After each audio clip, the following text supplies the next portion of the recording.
nyaga ni Tata Chimbo wanaku zineno Tata Chimbo wa yaba wa content inaku zino yaba wa content kati batu kanga mama nakanja ko wakabi Jose Chakala wakabi Tata Chimbo wa wakabi kati ensobi negenda nejja nga kwata sente director ye Jose Chakala yabagabanya nga sente ezo ino iye ku sente atwala 50% n'agabira buno buwizard pastor bano simanya bafanda abo we bato bano bamusiramu azanya embuzi nemukomba ku mimwa kati akakasente ko ne bakagabana kati mama nakanja ko yagenda okulaba nga yetafunamu ne yeyawule ennaku zino azanya ne ram naye ennaku zino views zikendedde mama nakanja ko views zikendedde lulina mulaba ali ku live akuba luseke mungulire KFC n'ebigomesi ningamba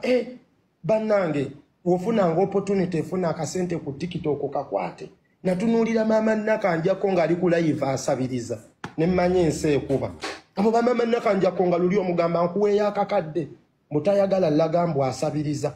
nga tayagala lagambo asabiriza mama nakanja ko ngomuwa akakadde n'akagana mbusta neye namulabanga asabiriza KFC ku live nengamba abantu bagwa ne mama nakanja ko yagwa wofunanga chance yo nefuna akasente ku TikTok akasente kakwate nalaba mama nakanja ko nga asabiriza KFC ku live nga nno we bamuwetta no ne yebaza webale nnyo ne ngamba mbali bamanyi ngense batya mama nakanja ko kumanyige yalina naye mama nakanja ko munenya mama nakanja ko wali wakabi wali no kutandika ekintu kyo